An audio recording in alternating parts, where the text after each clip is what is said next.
दोस्तों देख सकते हैं कि ममता चौहान सुसाइड करने से पहले कितना रो रही है। उनको कोई तंग किया है तभी सुसाइड की है और देख सकते हैं बुरी तरीके से रो रही है। बहुत बुरा हाल है, इसीलिए उन्होंने सुसाइड कर लिया। ममता की आत्मा के शांति के लिए बस आप लोग पता चल रहा है कि विष्णु राज के भाई से उनका शादी होने वाला था, मालती चौहान के देवर से। ये उनका बहुत दुखद कहानी है। दुनिया में ममता चौहान नहीं रही तो सोशल मीडिया पर काफ़ी ज़्यादा से वायरल हो रहा है कि कुछ लोग बोल रहा है कि फांसी लगा कर मरी है, कुछ लोग कह रहा है कि मम्मी उनकी बोल रही हैं कि तबीयत खराब था, 6 महीना से दवा इलाज करा रहे थे, ठीक नहीं हो रहा था तो डेथ कर गई।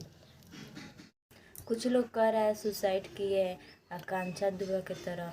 जब पुलिस जांच करेगी तब था लगेगा।